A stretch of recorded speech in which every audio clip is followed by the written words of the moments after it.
नमस्कार. आजच्या भागामध्ये आपण बघूया.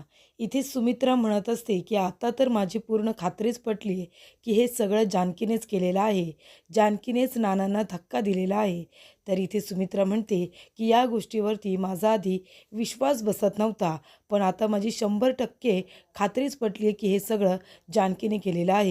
तेव्हा इथे सुमित्रा म्हणते, की आपल्याला माहिती नसतं, की आपण ही कुठली गोळी घेतोय आणि त्याच्यानंतरला जर मरण आलं ना, तर त्याचं काही वाटत नाही. पण जर आपल्याला कुणीतरी जाणून-बुजून विषाची गोळी खायला देतंय आणि ती आपण खात असतो, तसं झालंय माझं आता. मला सगळेजण सांगत होते, की जानकीनेच नानांना धक्का दिलाय. जानकी आता पूर्वीसारखी राहिलेली नाही आहे. पण मीच आंधळेपणाने तुझ्यावरती विश्वास ठेवला. पण आता माझी खात्री पटली, की माझा विश्वास हा खोटा ठरला. जानकी, अगं मी लग्न करून जेव्हा तुला या घरामध्ये घेऊन आले होते ना, तेव्हाची जानकी खूप वेगळी होती आणि आता ती जानकी तू उरलेली नाही आहेस. आधी तुझं नाव घेतलं जानकी म्हणून, की घरामध्ये मनामध्ये चैतन्य निर्माण झाल्यासारखं वाटायचं. माझ्या मनामध्ये एक हळव्या कोपऱ्यामध्ये नेहमी तुझी जागा मोठी होती. पण गेल्या काही दिवसांमध्ये मला पूर्वीची जानकी बघायला मिळालीच नाही. नेहमी अंधारच वाटत होता तुझ्या नावाने सुद्धा आणि या घरामध्ये सुद्धा. तेव्हा मला आता खात्री पटली की तू नानांना धक्का दिलायस. तू चुकली आहेस जानकी. त्याच्यामुळे तू आता या घरामध्ये राहायचं नाही. तू आता या घरातून चालती हो. निघून जा इथून. तुला या घरात राहण्याचा अजिबात अधिकार नाही आहे. तेव्हा जानकी म्हणते, "नाही आई, असं नका म्हणून. मला तुम्ही घरातून बाहेर काढू नका. मी खरं सांगते, मी काही केलेलं नाही आहे. तुम्ही माझ्या बोलण्यावरती विश्वास ठेवा." तेव्हा इथे सुमित्रा म्हणते, "अगं तुझ्या बोलण्यावरती आता काय विश्वास ठेवायचा? नानांनी सांगितलं ना, यांनी सांगितलं की त्यांना कुणी ढकललंय. मग तुला आता या घरामध्ये राहण्याचा अजिबात अधिकार नाही आहे. तू आत्ताच्या आत्ता इथून चालती हो. निघून गेलीस ना तरीसुद्धा चालेल." तेव्हा इथे जानकी म्हणते, "नाही, मी माझं घर सोडून कुठेही जाणार नाही आहे. मी चुकलेलीच नाही आहे तर मी काय करू? आई, हवं तर तुमचा गैरसमज झाला आहे ना, तुम्ही माझ्यावरती रागवा. मला वाटेल तसं बोला. मी काही बोलणार नाही. हवं तर माझ्या 2 कानाखाली द्या. पण मी हे घर सोडून जाणार नाही. आई, मला इथून कुठेही जायला सांगू नका. मी खरं सांगते." तेव्हा इथे आता जानकी सगळ्यांना ओरडून पोटतिडकीने सांगण्याचा प्रयत्न करत असते, की तुमचा गैरसमज झाला आहे. नानांचा गैरसमज झाला आहे. मी त्यांना ढकललेलंच नाही आहे. तुम्ही प्लीज माझ्या बोलण्यावरती विश्वास ठेवा. मला या घरातून जायला सांगू नका. मी कधीच या घराच्या वाईटाचा विचार करणार नाही. शर्वरी वंश, अहो 10 वर्ष तुम्ही मला बघताय ना, 10 वर्ष मी तुमच्याबरोबर, या कुटुंबाबरोबर संसार केला आणि तुम्ही मला एवढंच ओळखलत का? खरंच मी असं करू शकते का? माझ्या वडिलांसारख्या नानांना मी धक्का देऊ शकते, या गोष्टीवरती तुमचा विश्वास बसतोय? तरीसुद्धा इथे जानकी आता शर्वरीला एवढं समजावून सांगत असताना शर्वरीसुद्धा तिच्या बोलण्यावरती विश्वास ठेवत नसते. ती म्हणत असते, "एवढंच ओळखलत का मला या 10 वर्षांमध्ये?"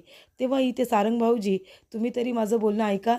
मी खरं सांगते, अहो मी नाही धक्का दिला आहे नानांना. मी कधीही चुकीची वागलेली नाही आहे. मी या घरामध्ये प्रत्येकाशी जशी आधीपासून वागत होते, तशीच मी आत्ताही होते. सगळ्यांच्या फक्त सुखाचा आणि चांगल्याचा विचार केला. तुमचासुद्धा विश्वास नाही आहे का तुमच्या जानकी वहिनीवरती? तुम्हाला असं वाटतं का, की जानकी वहिनी असं करू शकते? अहो, तुम्हाला तर माहिती आहे ना, तुमचा माझ्यावरती विश्वास आहे. मग हे लोकं का विश्वास ठेवत नाही? यांना का मी चुकीची वाटते? असं काय केलं आहे मी? मी कधीच या घराच्या वाईटाचा विचार केलेला नाही आहे आणि नाही कधी करणार. स्वप्नातसुद्धा करणार नाही. हे माझं कुटुंब आहे. हे माझं घर आहे. मी माझ्या घराला सोडून कुठेच जाऊ शकत नाही. तुम्हाला माहिती आहे ना, तुमचा विश्वास आहे ना, तुम्ही मला ओळखता. सांगा ना सगळ्यांना, मी नाही चुकीचं काही केलं आहे. तेव्हा इथे ऋषिकेश म्हणतो, "जानकी गप्प बस. नको स्वतःला त्रास करून घेऊ. इथे तुझ्या खरेपणावरती कुणीही विश्वास ठेवणार नाही. कारण खोटेपणावरती आंधळेपणाने विश्वास ठेवलेला आहे जानकी. त्याच्यामुळे तू कितीही खरं ओरडून सांगितलंस ना, तरीसुद्धा त्यांच्या डोळ्यावरती आता इथे पट्टी बांधली गेलेली आहे. तुझ्या खरेपणावरती या घरामध्ये आता जागा नाही. कुणीही तुझ्या बोलण्यावरती विश्वास ठेवणार नाही. त्याच्यामुळे आता इथे आपण राहायचं नाही. जिथे माझ्या बायकोवरती विश्वासच नाही आहे, तिथे आपण कशाला राहायचं?" जानकी, आज तुला आईने घरातून जायला सांगितलं. तुला हाताला धरून घरातून बाहेर हकलून द्यायला निघाली होती ना. अगं तिला नाही माहिती. तिला काय या घरामध्ये कुणालाच नाही माहिती. ते लोकं या घरातून कुणाला जायला सांगतायत. या घरातल्या लक्ष्मीला, सुखाला, समाधानाला या घरातून जायला सांगतायत. तू माझी लक्ष्मी आहेस. या घरामध्ये आलीस ना, तेव्हा भरभराट आली आणि आता तुला या घरातून हाकलायला निघाले. तुझ्यावरती विश्वास न ठेवता इथे खोटेपणावरती विश्वास ठेवला जातोय. त्यांना हे नंतर कळेल जानकी की त्या लोकांनी कुणाला या घरातून हकललं इथे, आणि इथे ऐश्वर्याने जे काम करायला आली होती ते तिने केले, आपलं घर उद्ध्वस्त केले आणि आपल्याला या घरापासून तोडले. पण ही गोष्ट आईला कळत नाही आहे. पण तिला नाही कळत आहे तर मी तिला सांगायला सुद्धा जाणार नाही आहे जानकी. आणि या घरामध्ये राहायची सुद्धा काहीच गरज नाही आहे. आणि तू एकटी घर सोडून जाणार नाही आहेस जानकी. अगं आपण दोनदा लग्न केलं आहे, आधीसुद्धा लग्न केलं होतं तेव्हासुद्धा मी तुला हेच वचन दिलं होतं, जिथे माझी जानकी तिथे ऋषिकेश. आणि आतासुद्धा मी तुला तेच वचन दिले, जिथे तू तिथे मी. या घरातून फक्त तुला बाहेर काढलं जात नाही आहे, तर या घरात जानकी ऋषिकेश रणदिवे हिलासुद्धा घरातून बाहेर काढलं जाते. आणि जिथे तू आहेस ना तिथे मी असणार आहे जानकी. आणि मी सुद्धा तुझ्याबरोबर हे घर सोडून येणार आहे. आता आपण इथे राहायचं नाही, इथे राहायची आपल्याला काहीच गरज नाही आहे. कारण ना आता हे घर आपलं राहिलं आहे, ना या घरातली माणसं. तुला माहिती आहे का जानकी, अगं या घरामध्ये जेव्हा तू लग्न करून आलीस त्याच्यानंतरला सगळं व्यवस्थित सांभाळलंस तेव्हा सगळ्यांचा विश्वास होता तुझ्यावरती.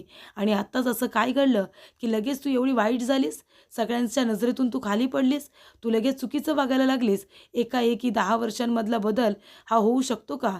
10 वर्षांमध्ये एवढंच ओळखलं का या लोकांनी तुला? तेव्हा इथे ऋषिकेश म्हणतो, अजून मी तुझा अपमान सहन करून घेणार नाही. आणि तू सुद्धा आता रडत बसायचं नाही आणि कुणाला काही खरेपणा तुझा सिद्ध करायचा नाही. तेव्हा ऋषिकेश म्हणतो, आणि आता आपण इथे राहायचं सुद्धा नाही, आपण हे घर सोडून निघून जायचं, आपण नव्याने दुसरीकडे सुरुवात करायची. जानकी, या घरामध्ये तुझ्यावरती आता हा खोटा आरोप झालेला आहे. तुझ्या बोलण्यावरती कुणाचा विश्वास नाही, तुझा खरेपणा कुणाला दिसतच नाही आहे. तेव्हा इथे ऋषिकेश म्हणतो, आता मागच्या वेळेला फक्त एकच श्राद्ध घातलं होतं, पण आता मला सगळ्या नात्यांचं श्राद्ध घालावंसं वाटतंय. ही नाती गोती घर मला काहीच नकोसं वाटतंय. ज्या घरामध्ये खोटं जिंकलं आणि इथे खरं हरले ना, त्या घरामध्ये मला सुद्धा राहण्याची अजिबात इच्छा नाही आहे. त्याच्यामुळे आता कुणाशी मला काही बोलायचं नाही आहे. या घरामध्ये कुणीच माझं राहिलेलं नाही आहे, कारण सगळ्यांनी मला सावत्रपणा हा एका झटक्यामध्ये दाखवलेला आहे. चल जानकी चल, आत्ताच्या आत्ता या घरातून निघून जायचं. तेव्हा इथे ऋषिकेश लगेचच आपल्या रूममध्ये जातो, कारण त्याला कळलेलं असतं की या घरामध्ये ऐश्वर्याने सगळ्यांच्या मनामध्ये गैरसमज निर्माण केले तर तिने केले. पण तुमच्या लोकांचा विश्वास नाही का इथे जानकीवरती? 10 वर्षास तुमच्याबरोबर ती राहते आणि तुम्ही एका झटक्यात सगळं काही विसरून गेलात आणि तिला या घरातून बाहेर हाकलून द्यायला निघालात आणि तिच्यावरती अविश्वास दाखवला. त्याच्यामुळे आता या घरामध्ये मी राहणार नाही आहे.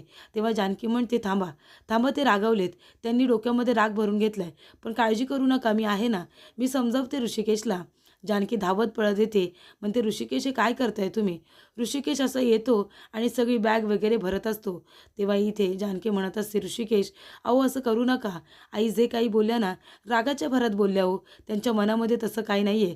तुम्हीच म्हणता ना की आई त्यांच्यावरतीच एवढं रागवतात ज्यांच्यावरती त्यांचं खूप प्रेम असतं. आणि तुम्हालासुद्धा माहिती आहे ऋषिकेश, आईंचं तुमच्यावरती खरंच खूप प्रेम आहे ना. मग आई आहेत त्या, आई आपल्या मुलांवरती रागवू शकतात ना, तसंच त्या आपल्यावरती रागवल्या म्हणून काय आपण लगेच डोक्यामध्ये राग घालून त्यांना सोडून निघून जायचं का? अहो हे घर आपलं आहे ना, आपलं घर आहे की नाही? मग आता आई वडील रागवले म्हणून आपण लगेच घर सोडून जायचं नसतं, आपण त्यांची माफी मागायची असते. आई आपल्याला नक्की माफ करतील. तेव्हा इथे ऋषिकेश म्हणतो, अगं जानकी काय बोलतेस तू? अगं तू एवढं पोट तिडकीने सांगत होतीस सगळ्यांना, तू काही नाही केलेस, तरीसुद्धा तुझ्या बोलण्यावरती कुणी विश्वास ठेवला का? नाही ना. आई काय म्हणाली? तूच नानांना धक्का दिलास, तू आता या घरातून निघून जा, हो की नाही? तेव्हा इथे जानकी म्हणत असते, नाही हो नाही. आणि नानांची तब्येत बघताय ना तुम्ही, आपण नानांना अशा अवस्थेमध्ये सोडून जायचं का? ऋषिकेश म्हणतो, जानकी कुठल्या मातेने बनलीस कुठल्या? अगं त्या नानांनी तुझा विचार केला का? नाही ना, तुझ्याकडे बोट दाखवून मोकळे झाले. तेव्हा जानकी म्हणते, नाही नाही ऋषिकेश, इथे नानांनी सगळ्यात आधी इथे ऐश्वर्याकडे बोट दाखवलं होतं, ऐश्वर्याकडे बोट दाखवलं होतं त्यांनी. आणि नंतरला ते घाबरले, नंतरला त्यांनी माझ्याकडे बोट दाखवलं. तेव्हा मी नानांच्या डोळ्यात बघितलं, त्यांनी माझ्या नजरेला नजर दिली नाही. त्यांच्या डोळ्यात अश्रू होतं, वेदना होत्या, खूप जास्त भीती होती आणि ते खूप जास्त घाबरले होते. रडू, अश्रू, वेदना हे सगळं मी त्यांच्या डोळ्यात बघितलं. त्यांनी माझ्याकडे बोट दाखवलं, कदाचित त्यांनी दबावाखाली येऊन हे सगळं केलं असेल. मला माहिती आहे ना ऋषिकेश, तुम्ही बघितलंत ना ती ऐश्वर्या कशी म्हणाली, सगळं काही विसरलत का? रात्री जे दाखवलं ते विसरलत का? याचा अर्थ काय होतं? म्हणजे त्यांना घाबरवलं. नानांना या अवस्थेतसुद्धा त्या ऐश्वर्याने सोडलं नाही. आपल्या नानांना तिने धमकी दिली असेल, तिने दबावाखाली आणलं असेल नानांना, आणि म्हणूनच त्यांनी माझ्याकडे बोट दाखवलं. मी तुम्हाला सांगते ना, नानांनी त्यांच्या मर्जीने माझ्याकडे बोट दाखवलेलं नाही आहे. तेव्हा इथे ऋषिकेश म्हणतो, जे असेल ते कारण असेल. मग जे तुला दिसलं ते आईला का नाही दिसलं? आईलासुद्धा नानांच्या डोळ्यामधले अश्रू वेदना दिसायला हव्या होत्या ना, की नानांनी जानकीकडे बोट का दाखवलं? काहीतरी गैरसमज झाला असेल. कुणाच्या तरी दबावाखाली येऊन त्यांनी हा निर्णय घेतला असेल. पण नाही, तू एवढं सगळ्यांना सांगितलंस. कुणी तुझ्याकडे विश्वास ठेवला सांग ना? कुणी ठेवला का तुझ्या बोलण्यावरती विश्वास? नाही. तुला खोटं ठरवलं या सगळ्यांनी. एवढं ओरडून ओरडून सांगत होती सगळ्यांना. सगळ्यांना ते खोटंच वाटत होतं. ते ऐश्वर्या जिंकले. जी आता ऐश्वर्या आली ती जिंकली आणि 10 वर्ष या जानकी घरामध्ये संसार करते ती हारली. अगं या लोकांनी एवढंच ओळखलं का तुला? आणि आता या लोकांसाठी तुला इथे राहायचं आहे? अजिबात नाही. जानकी, आत्ताच्या आत्ता आपण घर सोडून जातोय. इथे राहायची गरज नाही. ज्या घरामध्ये माझ्या जानकीचा अपमान होतो त्या घरामध्ये मला आता 1 मिनिटसुद्धा राहायचं नाही आहे. त्या लोकांनी तुला आता एवढं हिणवलं आहे ना जानकी, तुझ्या बोलण्यावरती कुणी विश्वास ठेवेल मला वाटत नाही. तेव्हा जानकी म्हणते, नाही, आपण कुठेही नाही जायचं ऋषिकेश. हे आपलं घर आहे. आपण आपलं घर सोडून कुठे जायचं नाही. आपण आईंची माफी मागू. आई आपल्या मुलांना नक्की माफ करेल. आईसुद्धा माफ करतील. हे बघा, या घराला आपली गरज आहे. अहो, जानकीचा गुणधर्म आहे घर जोडून ठेवणं आणि ऐश्वर्याचा गुणधर्म आहे घर तोडणं आणि ती तेच करायला आली. पण आपलं घर आपण जोडू ऋषिकेश. आपण कुठेही जायचं नाही. आपण इथेच राहायचं. तेव्हा इथे आजी म्हणत असते, की बघितलं ना काय केलं ह्या जानकीने? तेव्हा इथे शर्वरी म्हणत असते, की जानकी वहिनी असं काही करेल, विश्वासच बसत नाही आहे. तेव्हा इथे आजी म्हणत असतात, अगं काय विश्वास बसत नाही आहे? आता डोळ्यानं देखत बघितलं ना, नानासाहेबांनी कुणाकडे हात केला?